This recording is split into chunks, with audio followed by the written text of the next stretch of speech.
লাঠিসোঁটা নিয়ে বিএনপির দুই গ্রুপের ধাওয়া পাল্টা ধাওয়া, ইট পাটকেল নিক্ষেপ, দেশীয় অস্ত্র নিয়ে জড়ায় সংঘর্ষে।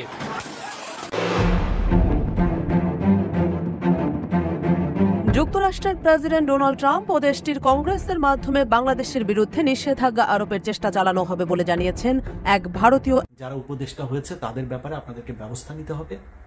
তাদের বিরুদ্ধে যদি প্রয়োজন হয় তাহলে মাঠে নামতে হবে।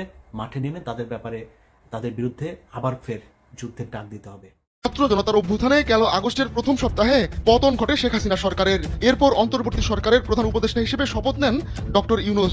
দেশের শাসনভার হাতে তুলে নিয়ে বেশ জটিল সমীকরণের মুখোমুখি হন তিনি। এক পাশে ভারত, অন্য পাশে চীন ও যুক্তরাষ্ট্র। এই তিন দেশের সঙ্গে কৌশলগত সম্পর্ক বজায় রাখা তার জন্য বড় চ্যালেঞ্জ হয়ে দাঁড়ায়। বন্ধুরা, আশা করি ভালো আছেন। আপনাদের জন্য খুবই গুরুত্বপূর্ণ খবর নিয়ে এসেছি। বর্তমানে বাংলাদেশের পরিস্থিতির উপর নির্ভর করে ঘটে যাওয়া খুবই গুরুত্বপূর্ণ খবর আপনাদের মাঝে একত্রে উপস্থাপন করব। ভিডিওটি সম্পূর্ণ দেখলেই আপনারা পুরো বিষয়টি বুঝতে পারবেন। কথা না বাড়িয়ে চলুন দেখে আসি সম্পূর্ণ এই ভিডিওটি।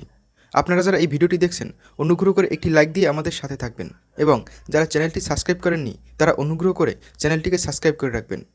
কথা না বাড়িয়ে চলুন দেখে আসি সম্পূর্ণ এই ভিডিওটি। লাঠিসোঁটা নিয়ে বিএনপির দুই গ্রুপের ধাওয়া পাল্টা ধাওয়া, ইট পাটকেল নিক্ষেপ, দেশীয় অস্ত্র নিয়ে জড়ায় সংঘর্ষে।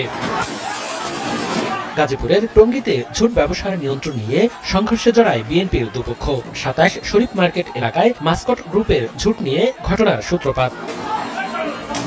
গাজীপুর সিটি কর্পোরেশনের ৫১ নম্বর ওয়ার্ডের এই কারখানার ঝুট নিয়ে বিএনপি ও অঙ্গ সহযোগী সংগঠনের নেতাদের মধ্যে বিরোধ চলছিল। কয়েকদিন আগে থেকে ২৭ এলাকায় কাই অ্যালুমিনিয়ামের অবশিষ্ট অংশ নিয়ে সাজেদুল ইসলাম, শেখ সুমন, ইখতিয়ার খান এবং আলাউদ্দিনের লোকজনের মধ্যে উত্তেজনা চলছিল। এর জেরে শনিবার সকালে দুই দলের লোকজনের মধ্যে সংঘর্ষ হয়। এ সময় ভাঙচুর করা হয় বেশ কয়েকটি অটোরিকশা। আতঙ্কিত হয়ে পড়েন পথচারীরা। সংঘর্ষের মধ্যেই কারখানা থেকে ঝুট ভর্তি ট্রাক নিয়ে চলে যায় এক পক্ষ। এদিকে আধিপত্য বিস্তার নিয়ে পাবনায় বিএনপির দুপক্ষের সংঘর্ষ হয়েছে। এ ঘটনায় নিহত হয়েছেন একজন, আহত হয়েছেন দুপক্ষের অন্তত ১০ জন। পুলিশ জানায় সদর উপজেলার হেমায়তপুর ইউনিয়নের সাবেক চেয়ারম্যান ও জেলা বিএনপির সদস্য মুমতাজ আলীর সঙ্গে ইউনিয়ন বিএনপির সাবেক সাধারণ সম্পাদক আবুল হাশেমের বিরোধ চলছিল। এর জেরে সংঘর্ষ হয় দু গ্রুপের মধ্যে। যারা উপদেষ্টা হয়েছে তাদের ব্যাপারে আপনাদেরকে ব্যবস্থা নিতে হবে। তাদের বিরুদ্ধে যদি প্রয়োজন হয় তাহলে মাঠে নামতে হবে। মাঠে নেমে তাদের বিরুদ্ধে আবার ফের যুদ্ধের ডাক দিতে হবে। উপদেষ্টা পরিষদে নাহিদ ইসলাম ও আসিফ মাহমুদ সজীব ভুঁইয়া ক্রমশ কোণঠাসা হয়ে পড়ছেন। মাহফুজ আলমকে প্রধান উপদেষ্টার কার্যালয় থেকে সরিয়ে দেওয়া হয়েছে।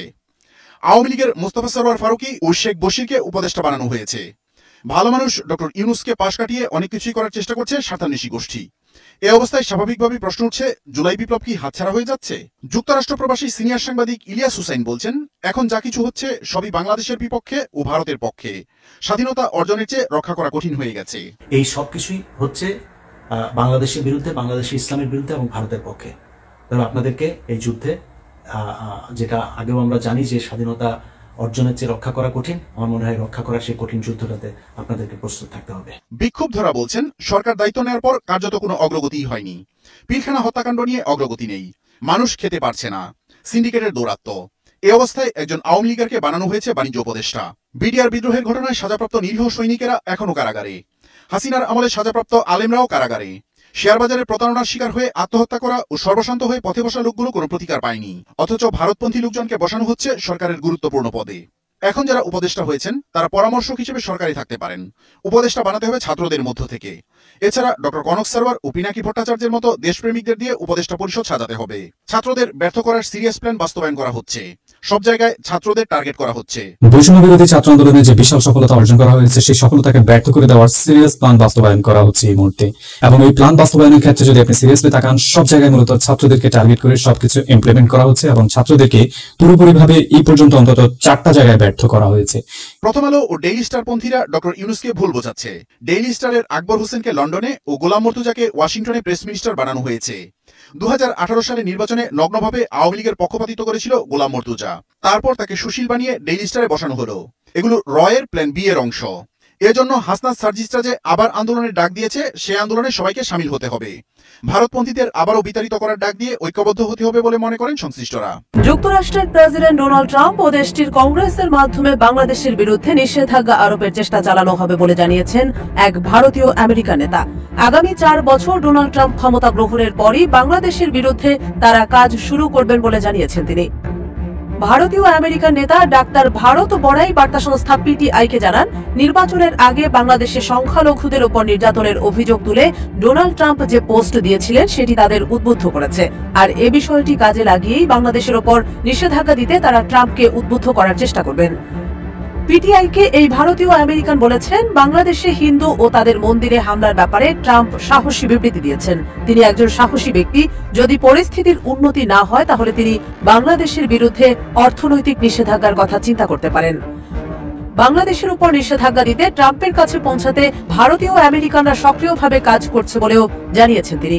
বিশেষ করে বাংলাদেশের তৈরি পোশাক খাতের উপর নিষেধাজ্ঞা আরোপের চেষ্টা চালানো হবে বলেও ইঙ্গিত দিয়েছেন এই ব্যক্তি। তিনি বলেন, যদি তাদের তৈরি পোশাক রপ্তানি বন্ধ হয়ে যায়, যা তাদের ব্যবসার 80%, তাহলে বাংলাদেশের মানুষ কি খাবে? তার দাবি, বাংলাদেশের উপর এ ধরনের চাপ হিন্দু সহ অন্যান্য সংখ্যালঘুদের উপর চলা কথিত নির্যাতন বন্ধে সহায়ক হবে। তিনি বলেন, পরিস্থিতির উন্নতি না হলে আমরা হিন্দু আমেরিকানরা বাংলাদেশের বিরুদ্ধে ব্যবস্থা নিতে কংগ্রেসের প্রতিও আহ্বান জানাবো। এছাড়া হিন্দুদের উপর নির্যাতন বন্ধে বাংলাদেশ সরকারের উপর ভারতেরও নিষেধাজ্ঞা আরোপ করা উচিত বলে মন্তব্য করেন এই ভারতীয় আমেরিকান। তিনি বলেন, যদি তারা হিন্দু ও সংখ্যালঘুদের হয়রানি অব্যাহত রাখে, ভারতেরও তাদের উপর নিষেধাজ্ঞা দেওয়া উচিত। এদিকে প্রধান উপদেষ্টা ডক্টর মোহাম্মদ ইউনূস ডোনাল্ড ট্রাম্পের সঙ্গে থাকা দ্বন্দ্ব মিটিয়ে ফেলতে পারবেন বলে মনে করছেন বিশেষজ্ঞরা। এছাড়া নতুন মার্কিন প্রশাসনের সঙ্গেও নতুন করে কাজ শুরু করতে পারবেন তিনি। বিশেষজ্ঞরা বলছেন, ট্রাম্পের সঙ্গে ইউনূসের টানাপোড়েনের সম্পর্কের বিষয়টি ওপেন সিক্রেট, কিন্তু বাংলাদেশের সঙ্গে যেহেতু ভারত ও চীনের কৌশলগত ভালো সম্পর্ক রয়েছে, তাই বাংলাদেশকে যুক্তরাষ্ট্রের প্রয়োজন রয়েছে। ওয়াশিংটন ভিত্তিক পর্যবেক্ষক সংস্থা উইলসন সেন্টারের দক্ষিণ এশিয়া ইনস্টিটিউটের পরিচালক মাইকেল কুগলম্যান বলেছেন, আমি মনে করি ডক্টর ইউনূস দ্বন্দ্ব মিটিয়ে ফেলতে প্রস্তুত থাকবেন। ট্রাম্প এমন সময় ক্ষমতায় এলেন যখন শেখ হাসিনা পরবর্তী বাংলাদেশ গড়ার চেষ্টা করছে ডক্টর ইউনূস সরকার। তিনি আরো বলেছেন, আমি ইউনূসের কাছ থেকে এখন খুব বেশি সমালোচনা প্রত্যাশা করছি না। আর তিনি ট্রাম্পকে নির্বাচনে জয়ের পর যে উষ্ণ অভিনন্দন জানিয়েছেন, এ বিষয়ে এটি একটি গুরুত্বপূর্ণ বার্তা দিচ্ছে। প্রিয় দর্শক, আশা করি সম্পূর্ণ ভিডিওটি আপনারা দেখলেন। কমেন্টস করে আপনাদের মূল্যবান মতামতটি এই ভিডিওর কমেন্ট বক্সে অবশ্যই জানাবেন। সাধারণ কোটা আন্দোলন থেকে শুরু হয়েছিল, তারপর এটি সরকার পতনের দিকে চলে যায় এবং শেষ পর্যন্ত সাবেক প্রধানমন্ত্রী শেখ হাসিনা দেশ থেকে পালিয়ে গিয়ে ভারতে আশ্রয় নিতে বাধ্য হয়। তবে এই যে সরকার পতন ছাত্ররাই যে করেছে এমনটা নয়, এর পেছনে বাংলাদেশের আওয়ামী লীগ ব্যতীত অন্যান্য বড় বড় রাজনৈতিক দলের হাত ছিল। বিএনপিরা মনে করেছিল তারা ক্ষমতায় আসতে পারবে, তবে সেটাও সফল হয়নি। ব্যতিক্রম হয়েছে সবকিছু। বিএনপিরাও এখন রাজনৈতিক দল হিসেবে সেভাবে কার্যক্রম পরিচালনা করতে পারছে না। দেশে এক ধরনের বিশৃঙ্খলা সৃষ্টি হয়েছে। প্রতিনিয়ত চলছে আন্দোলন। যে যার মতো তাদের দাবি নিয়ে আন্দোলন করতে শুরু করছে। যানবাহন আটকিয়ে সাধারণ মানুষের চলাচলের রাস্তা বন্ধ করে তারা আন্দোলন করছে। এর ফলে সাধারণ মানুষ ভোগান্তির শিকার হচ্ছে। এছাড়া নিত্যপণ্যের দাম প্রতিনিয়ত বাড়ছে। সাধারণ মানুষ এখন প্রয়োজনীয় জিনিসপত্র কিনতে হিমশিম খাচ্ছে। বর্তমানে বাংলাদেশের প্রধান উপদেষ্টা ডক্টর মোহাম্মদ ইউনূস তিনি এবং তার উপদেষ্টারা মিলে দেশটি সঠিকভাবে পরিচালনা করতে পারছে না। সাধারণ মানুষ তাদের উপর ভরসা নিতে পারছে না। তাই এখন ইউনূসের পরিবর্তে সবাই শেখ হাসিনা সরকারকে আবার প্রধানমন্ত্রী হিসেবে দেখতে চাচ্ছে। তবে বাংলাদেশে যে রাজনৈতিক পরিস্থিতি চলছে, এটা যে এত তাড়াতাড়ি শেষ হবে সেটাও বলা যাচ্ছে না। দেশের অবস্থা যে আরও আন্দোলনমুখী হবে সেটারই আভাস পাওয়া যাচ্ছে। দেশের অবস্থা যেন স্বাভাবিক অবস্থায় ফিরে আসে, সেটাই আমাদের এবং সাধারণ মানুষের চাওয়া। বন্ধুরা, ভিডিওটি যদি ভালো লেগে থাকে অনুগ্রহ করে একটি লাইক দিবেন এবং যারা চ্যানেলটি সাবস্ক্রাইব করেননি তারা অবশ্যই চ্যানেলটিকে সাবস্ক্রাইব করে রাখবেন। সোশ্যাল মিডিয়া থেকে গুরুত্বপূর্ণ এবং ভাইরাল খবরগুলো আপনাদের মাঝে উপস্থাপন করি, তাই এই গুরুত্বপূর্ণ খবরগুলো পেতে আমাদের চ্যানেলটি অবশ্যই সাবস্ক্রাইব করে রাখবেন। পরবর্তী ভিডিওর আমন্ত্রণ জানিয়ে শেষ করছি আজকের মতো। সবাইকে ধন্যবাদ।